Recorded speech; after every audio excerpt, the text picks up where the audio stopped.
नमस्कार साथियों, मैं दीपांकर राज आप सभी का फिर से अपने इस यूट्यूब चैनल पर स्वागत करता हूं और आप सभी को आपकी आने वाली सभी परीक्षाओं के लिए शुभकामनाएं देता हूं। पिछले वीडियोस में मैंने उत्तराखंड पर आधारित महत्वपूर्ण प्रश्नों की श्रृंखला के 2 भाग मैं दे चुका हूं। उसी कड़ी में मैं आज तीसरा भाग आपके सामने प्रस्तुत करूंगा। इसमें मैं कोशिश करूंगा कि हम लगभग 20 से 25 प्रश्नों को यहाँ हल कर पाएँ और उनकी व्याख्या को मैं आपके सामने प्रस्तुत करने का प्रयास करूँगा। ये बहुत ही महत्वपूर्ण प्रश्न हैं जो यूकेएसएससी और यूकेपीएससी की परीक्षाओं में पूछे जा चुके हैं और इनके आगे भी पूछे जाने की प्रबल संभावना है। और साथ में इसकी व्याख्या जो दी हुई है उस व्याख्या से भी कई सारे प्रश्न बनते हैं, जिससे कि आपकी तैयारी में आपको बहुत फ़ायदा होगा। ठीक है, तो आप इस वीडियो को शुरू से अंत तक देखिए। मैं इसकी शुरुआत करता हूँ। यहाँ देखिए, हम पहले प्रश्न से हम जो प्रश्न हमने पूर्व में हल किया था है उसी से आगे को हम चलते हैं। यहाँ आप देखिए, तो मैं अगला प्रश्न लूँगा। गलत युग्म का चयन कीजिए। इसमें कुछ विकल्प दिए हैं, उसमें उन विकल्पों में से हमें गलत युग्म का चयन करना है। तो ये उत्तराखंड के संबंध में है, इसमें पहला ही विकल्प मुझे गलत लग रहा है। ठीक है, क्योंकि राज्यसभा की सीटें इसमें 5 दे रखी हैं, जो कि गलत है। इसके स्थान पर 3 सीटें उत्तराखंड में राज्यसभा की हैं। ठीक है, लोकसभा की 5 सीटें ये सही हैं, विधानसभा की 70 सीटें ये भी सही है, और मंडलों की संख्या 2 ये भी सही है। ठीक है, तो इसका जो सही विकल्प होगा विकल्प ए, क्योंकि हमें गलत युग्म का चयन करना है। गलत युग्म हमारा राज्यसभा की सीटें जो कि 5 दी गई हैं, जो कि गलत है, और वो सीटें हैं 3 हैं। ठीक है, अब इसकी व्याख्या देख लेते हैं। हाँ, यहाँ इसकी व्याख्या दी गई है। व्याख्या में सीटों का आवंटन दिखाया गया है। उत्तराखंड में सीटों का आवंटन देखिए, राज्यसभा की सीटें 3 जैसे कि मैंने आप बताया, लोकसभा की सीटें 5, विधानसभा की सीटें 70 और मंडल की संख्या 2। ठीक है, अगले प्रश्न को देखते हैं। उत्तराखंड में कितने नगर निगम हैं? ठीक है, तो यहाँ जो विकल्प दिए गए हैं उनमें से वर्तमान परिप्रेक्ष्य में कोई भी विकल्प सही नहीं है, तो इसका उत्तर है इनमें से कोई नहीं। अब हम इसकी व्याख्या देखते हैं। नगर निगम उत्तराखंड राज्य के नगरों की स्थानीय शासी निकाय है। उत्तराखंड में कुल 13 जिले, 2 संभाग, 110 तहसील, 9 नगर निगम, 13 जिला पंचायत हैं। प्रश्नकाल में निगमों की संख्या 6 थी। प्रश्नकाल में निगमों की संख्या 6 थी। वर्तमान में नगर निगमों की संख्या 9 है और इसके आगे बढ़ने की संभावनाएं हैं। अगले प्रश्न को देखते हैं। अगला प्रश्न देखिए, अगला प्रश्न है उत्तराखंड राज्य के कितने जनपद चमोली जनपद की सीमा को स्पर्श करते हैं? ठीक है, तो उत्तराखंड राज्य के कितने जनपद चमोली जनपद की सीमा को स्पर्श करते हैं? इसका उत्तर है 6 जनपद। अब इसकी व्याख्या देखते हैं। उत्तराखंड के 6 जनपद चमोली जनपद की सीमा को स्पर्श करते हैं। चमोली जिले को 1960 में पूर्व गढ़वाल जिले से नए जिले के रूप में अलग किया गया। यह पिथौरागढ़, बागेश्वर, उत्तरकाशी, रुद्रप्रयाग, अल्मोड़ा, पौड़ी गढ़वाल के साथ अपनी सीमा साझा करता है। ठीक है, अगले प्रश्न को देखते हैं।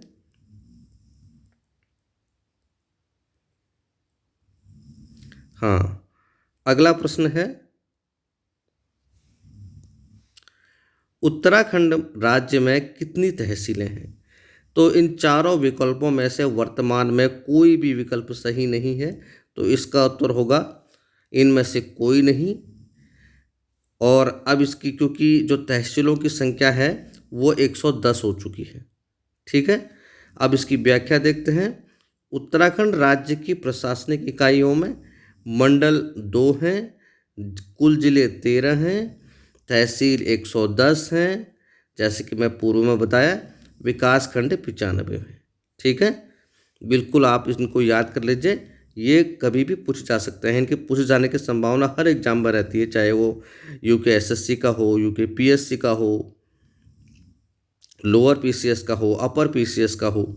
ठीक है, क्योंकि एक बैलेंस बना के पेपर बनाया जाता है जिसमें कुछ सरल प्रश्न होते हैं, कुछ कठिन प्रश्न होते हैं और अधिकतर गलती आसान प्रश्नों में ही होती है। अगला प्रश्न देखते हैं। अगला प्रश्न, योजना आयोग की संस्तुति पर भारत सरकार ने उत्तराखंड को विशेष राज्य का स्तर कब प्रदान किया? ठीक है, योजना आयोग की संस्तुति पर भारत सरकार ने उत्तराखंड को विशेष राज्य का स्तर कब प्रदान किया? तो इसका उत्तर है ए विकल्प, 1 अप्रैल 2001 ईस्वी को। अब इसकी मैं व्याख्या पढ़ता हूँ। भारत सरकार ने योजना आयोग की संस्तुति पर उत्तराखंड को 1 अप्रैल 2001 में विशेष राज्य का दर्जा प्रदान किया। योजना आयोग को समाप्त कर 1 जनवरी 2015 से नीति आयोग नामक एक नई संस्था बनाई गई है। इसका अध्यक्ष प्रधानमंत्री होते हैं तथा इसका मुख्यालय नई दिल्ली में है। ठीक है, तो प्रश्नकाल में योजना आयोग अस्तित्व में था और योजना आयोग के द्वारा ही 1 अप्रैल 2001 को योजना आयोग की संस्तुति पर ही भारत सरकार ने उत्तराखंड को विशेष राज्य का दर्जा प्रदान किया था। लेकिन वर्तमान में योजना आयोग के स्थान पर नीति आयोग अस्तित्व में है और इसी के द्वारा विभिन्न योजनाएं संचालित होती हैं। ठीक है, नीति आयोग के अध्यक्ष भी प्रधानमंत्री होते हैं और इसका मुख्यालय नई दिल्ली में है। ठीक है, अगला प्रश्न देखते हैं। अगला प्रश्न है, कुमाऊं को किस वर्ष कुमाऊं एवं गढ़वाल 2 जिलों में विभक्त किया गया? ठीक है, तो पहले कुमाऊं था, तो कुमाऊं को किस वर्ष कुमाऊं एवं गढ़वाल 2 जिलों में विभक्त किया गया? इसका उत्तर है सन 1839 ईस्वी में। ठीक है, व्याख्या देखिए, कुमाऊं को 1839 में कुमाऊं और गढ़वाल 2 जिलों में विभक्त किया गया। अगला प्रश्न है, धनुष तीर्थ कहलाता है, तो धनुष तीर्थ कहलाता है टिहरी गढ़वाल। ठीक है, व्याख्या देखिए, धनुष तीर्थ श्रीनगर गढ़वाल को कहा जाता है। यह अलकनंदा नदी के किनारे पर स्थित है तथा गढ़वाल पहाड़ियों का सबसे बड़ा शहर है। ठीक है, देखिए यहाँ विकल्प में टिहरी दिया गया है, लेकिन यहाँ व्याख्या में हमको श्रीनगर दिख रहा है। अगर श्रीनगर है तो इसका उत्तर पौड़ी होना चाहिए। ठीक है, क्योंकि श्रीनगर पौड़ी में है। ठीक है, तो जैसा कि मैंने बताया कि जो 4 विकल्प इसमें दिए गए हैं उसमें टिहरी को सही बताया गया है, लेकिन व्याख्या में हम देखते हैं कि धनुष तीर्थ श्रीनगर को कहा जाता है और श्रीनगर पौड़ी गढ़वाल में है, ना कि टिहरी गढ़वाल में है, तो इसकी जगह पौड़ी होना चाहिए। ठीक है, अगर विकल्प में पौड़ी होगा तो उसका उत्तर होगा श्रीनगर पौड़ी गढ़वाल।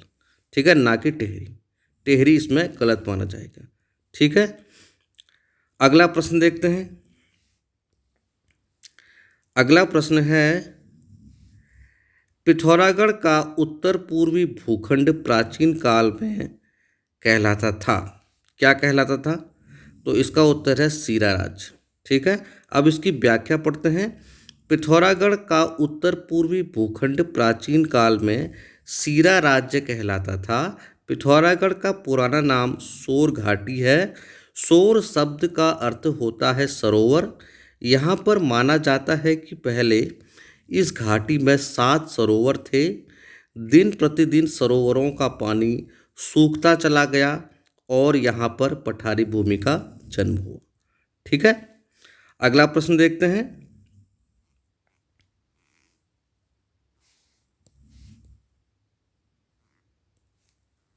हाँ, अगला प्रश्न देखिए। अगला प्रश्न है, उत्तराखंड में 2006 के परिसीमन में मैदानी क्षेत्रों में सृजित 6 नई विधानसभाओं में सम्मिलित नहीं है।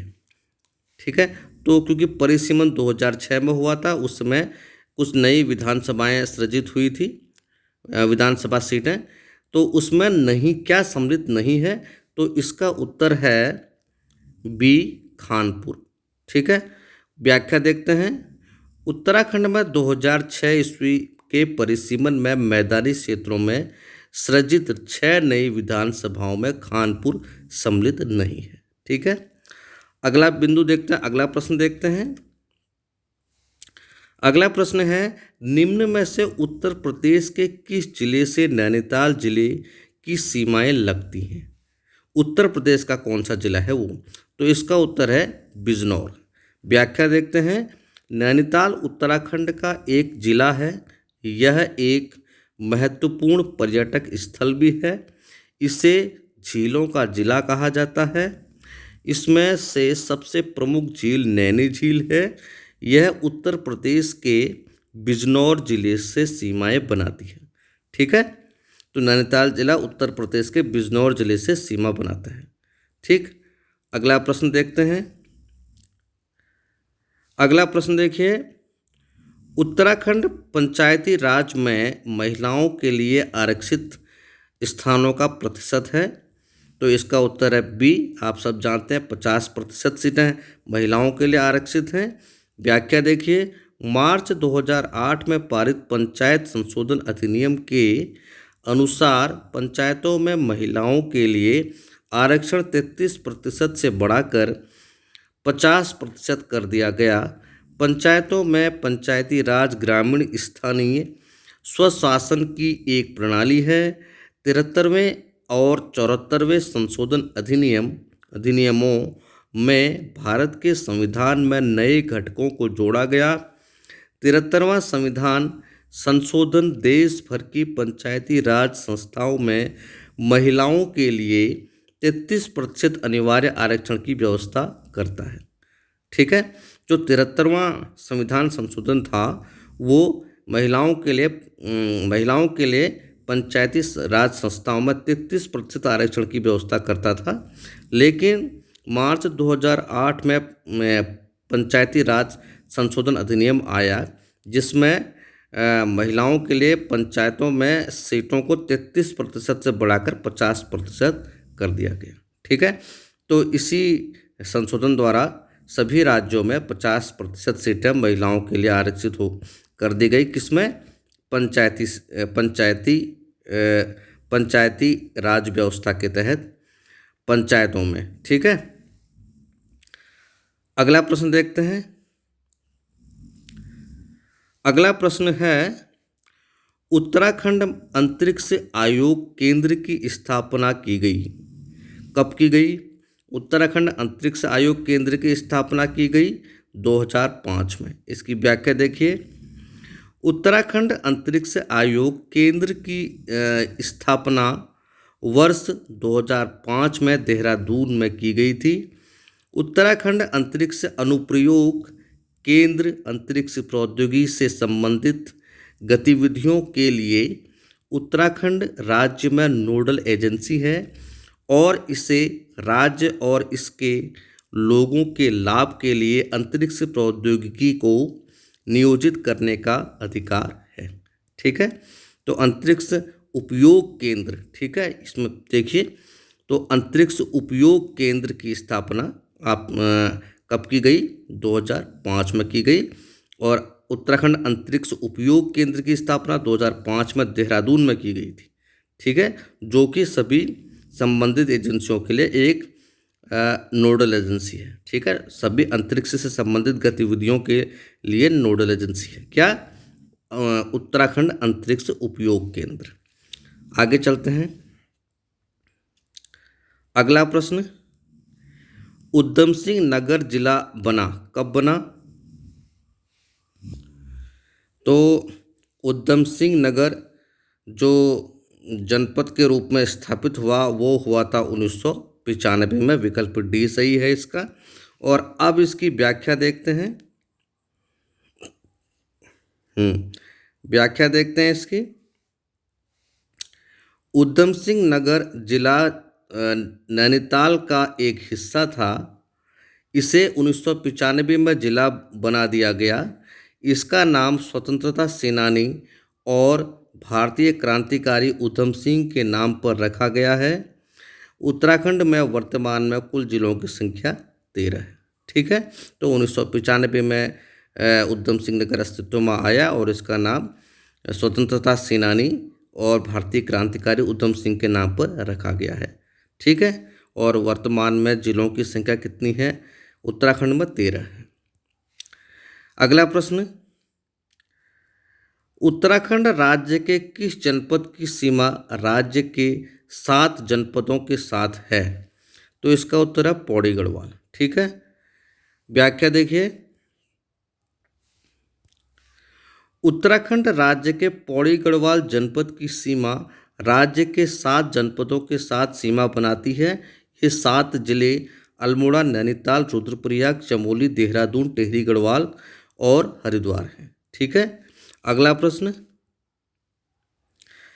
प्रश्न है, प्राचीन साहित्य में कुमाऊं क्षेत्र को जाना जाता था। तो इसका विकल्प है मानसखंड। ठीक है, कुमाऊं क्षेत्र को मानसखंड और गढ़वाल क्षेत्र को केदारखंड के नाम से जाना जाता था। ठीक है, अब मैं इसकी व्याख्या पढ़ता हूँ। प्राचीन साहित्य में कुमाऊं क्षेत्र को मानसखंड के नाम से जाना जाता है या जाना जाता था। कुमाऊं शब्द की उत्पत्ति कुर्मांचल से हुई है, जिसका अर्थ कुर्मों का देश होता है। कुमाऊं के उत्तर में तिब्बत और दक्षिण में उत्तर प्रदेश है। इसके पूर्व में नेपाल और पश्चिम में गढ़वाल स्थित है। ठीक है, अगला प्रश्न देखते हैं। अगला प्रश्न देखिए, उत्तराखंड की दूसरी राज्य भाषा है। बहुत ही महत्वपूर्ण प्रश्न है, बहुत महत्वपूर्ण प्रश्न है। तो उत्तराखंड की जो दूसरी राज्य भाषा है संस्कृत है, जिसको कब दर्जा दिया गया इस दूसरी राजभाषा का? अब इसकी व्याख्या में देखते हैं। व्याख्या देखिए, बहुत महत्वपूर्ण। उत्तराखंड की दूसरी राज्यभाषा संस्कृत है। 19 जनवरी 2010 को तत्कालीन मुख्यमंत्री रमेश पोखरियाल ने संस्कृत को राज्य की दूसरी आधिकारिक भाषा घोषित किया। हिंदी इस राज्य की प्रथम आधिकारिक भाषा है। गढ़वाली और कुमाऊनी ऐसी बोलियां हैं जो इस राज्य में बोली जाती हैं। ठीक है, तो ये प्रश्न बहुत महत्वपूर्ण है, कई बार परीक्षाओं में पूछा जाता है और आगे भी इसके पूछे जाने की संभावना है। ठीक है, तो उत्तराखंड की जो दूसरी राजभाषा है वो कौन सी है? संस्कृत है। ठीक है, अगला प्रश्न देखते हैं। हाँ, अगला प्रश्न देखिए, उत्तराखंड में चाय बागान कहाँ पर हैं? तो कई जगह हैं वैसे तो। देखो, इसका उत्तर चौकड़ी में भी है, बेरीनाग, ग्वालदम में। उपरोक्त तो सभी इसका उत्तर होगा। व्याख्या देखिए, उत्तराखंड में ग्वालदम, गढ़वाल और कुमाऊं के बीच स्थित हिल स्टेशन हैं जो चाय की बागान है, एवं चौकड़ी एवं बेरीनाग पिथौरागढ़ जिले में स्थित चाय के बागान है। कई जगह हैं। अगला प्रश्न, पौड़ी गढ़वाल जनपद का प्रवेश द्वार कौन सा है? ठीक है,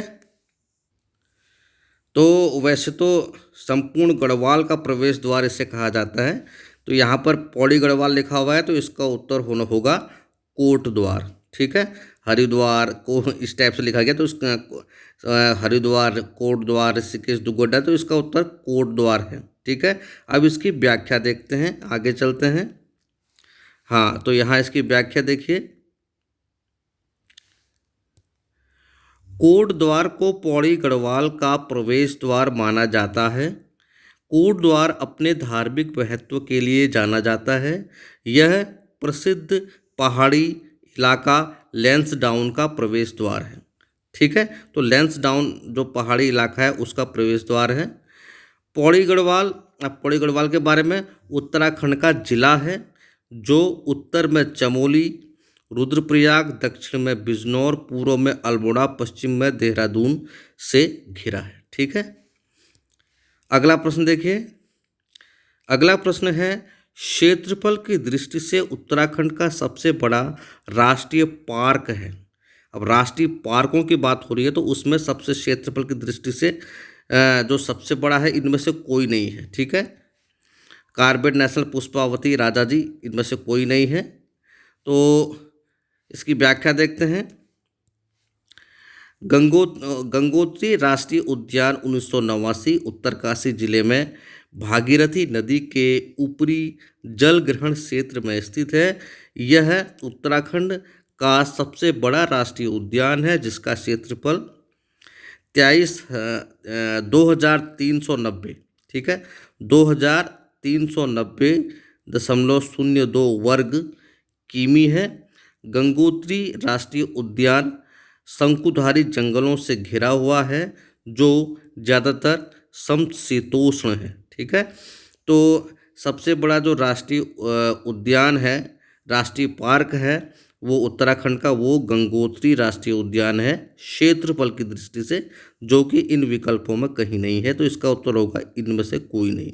क्षेत्रफल की दृष्टि से गंगोत्री राष्ट्रीय उद्यान उत्तराखंड का सबसे बड़ा राष्ट्रीय उद्यान है। आगे चलते हैं। अगला प्रश्न, उत्तराखंड से राज्यसभा के लिए कितने प्रतिनिधि होते हैं? तो ये तो आप जानते ही हैं, राज्यसभा के लिए 3 प्रतिनिधि होते हैं। पहले ये प्रश्न आ चुका है, व्याख्या फिर से देख लीजिए। उत्तराखंड से राज्यसभा में 3 प्रतिनिधि या सीटें हैं। राज्य से लोकसभा की 5 सीटें हैं, जबकि विधानसभा 70 सदस्यीय है। राज्यसभा संसद का दूसरा सदन और उच्च सदन है तथा देश के राज्यों और केंद्र शासित प्रदेशों का प्रतिनिधित्व करता है। राज्यसभा की अधिकतम संख्या 250, वर्तमान संख्या 245 है, ठीक है। जो राज्यसभा है, भारत की राज्यसभा, उसमें सदस्यों की संख्या 250 है, वर्तमान में 245 है। पर यह प्रश्नकाल की बातें हो रही हैं। भारत का उपराष्ट्रपति राज्यसभा का पदेन सभापति होता है, ठीक है। ये सब राज्यसभा के बारे में कोई वीडियो आएगा तब बताऊंगा। अगला प्रश्न देखिए। अगला प्रश्न है, उत्तरांचल जल संस्थान की स्थापना हुई। इसका उत्तर है बी, वर्ष 2002 में। वर्ष 2002 में उत्तराखंड जल संस्थान की स्थापना की गई। अगला प्रश्न है, उत्तराखंड राज्य की विधानसभा में अनुसूचित जाति के लिए कितनी सीटें हैं? तो इसका उत्तर है 13 सीटें हैं। व्याख्या देखिए। उत्तराखंड राज्य में विधानसभा में अनुसूचित जाति के लिए 13 सीटें आरक्षित हैं। अगला प्रश्न, उत्तराखंड राज्य के निम्न जनपदों की जनसंख्या सबसे अधिक है। हाँ, तो उत्तराखंड राज्य के निम्न जनपदों की जनसंख्या सबसे अधिक है। इन जनपदों में से किस जनपद की जनसंख्या सबसे अधिक है? तो जनसंख्या तो के हिसाब से तो इसमें हरिद्वार की जनसंख्या सबसे अधिक है, ठीक है। तो अब इसकी हम व्याख्या देखते हैं।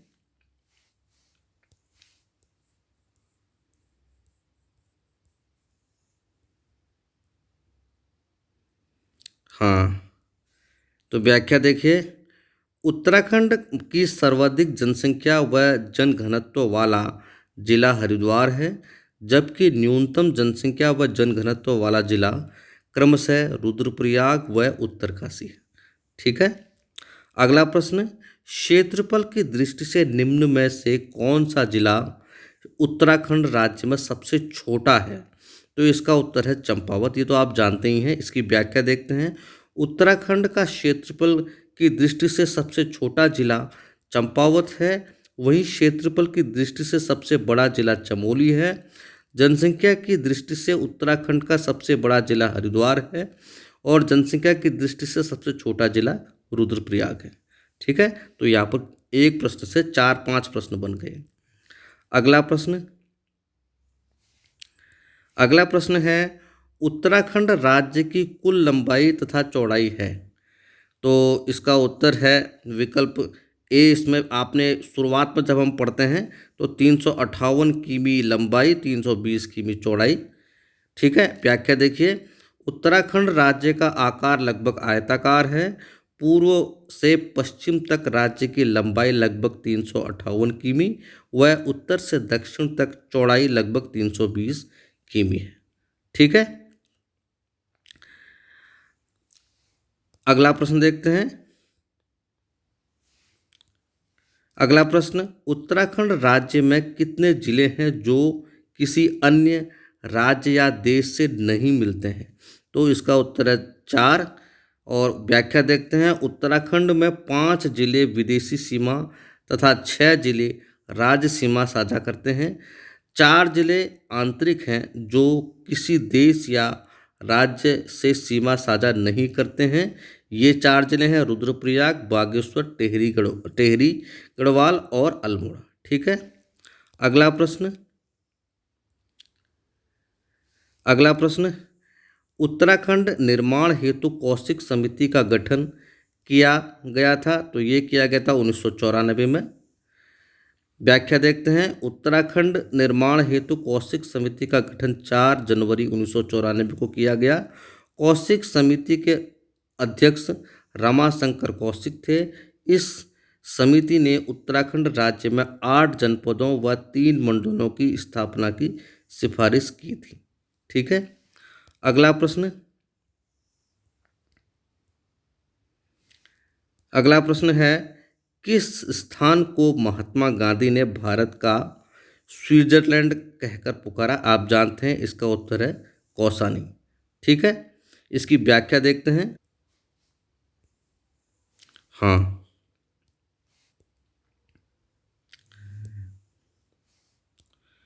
इसकी व्याख्या देखिए। 1929 में महात्मा गांधी ने अपने उत्तराखंड प्रवास के दौरान कौसानी की यात्रा की तथा यहाँ पर कुछ समय तक प्रवास किया। अपने 14 दिन के प्रवास के दौरान गांधी जी ने अपनी अनासक्ति योग भगवत गीता पर टीका लेखन कार्य संपन्न किया। इसी प्रवास के दौरान गांधी जी ने कौसानी को भारत का स्विट्जरलैंड कहकर पुकारा। कौसानी उत्तराखंड के कुमाऊं मंडल के बागेश्वर जिले की गरुड़ तहसील में स्थित गांव है। इसका प्राचीन नाम वलना था। ठीक है, अगला प्रश्न देखते हैं। अगला प्रश्न है, तराई जिले का गठन किया गया था? इसका विकल्प है 1842 में। व्याख्या, तराई जिले का गठन 1842 ईस्वी में किया गया था। अगला प्रश्न, उत्तराखंड के किस जिले में गैरसैंण स्थित है? ठीक है, तो इसका उत्तर है चमोली। व्याख्या देखते हैं। गैरसैंण उत्तराखंड के चमोली जिले में स्थित है। गैरसैंण उत्तराखंड की ग्रीष्मकालीन राजधानी है। यह स्थान उत्तराखंड के पामीर के नाम से जाने जाने वाली दूधातोली पहाड़ी पर स्थित है। गैरसैंण 2 शब्द गैर और सैंण से मिलाकर बना है, जहां गैर का अर्थ गहरा स्थान और सैंण का अर्थ मैदान होता है। इस प्रकार गैरसैंण का वास्तविक अर्थ गहरे में समतल मैदानी इलाका है। ठीक है, तो इतने प्रश्न मैंने लगभग इस वीडियो में कर लिए हैं, क्योंकि वीडियो ज़्यादा लंबा नहीं होना चाहिए। तो बाकी के प्रश्न हम अगले वीडियो में करेंगे। तब तक के लिए आप इस वीडियो को देखिए शुरू से लास्ट तक और इन प्रश्नों को कंठस्थ करने का प्रयास कीजिए। इनकी व्याख्या अगर आप देखेंगे सुनेंगे तो आपको एक प्रश्न से कई प्रश्न आपके बनेंगे। ठीक है, जो कि आपके यूकेएसएससी और यूकेपीएससी परीक्षा में बिल्कुल काम आएंगे। ठीक है, तो बाकी की जानकारी अगले वीडियो में। तब तक के लिए बहुत बहुत धन्यवाद आपका। नमस्कार।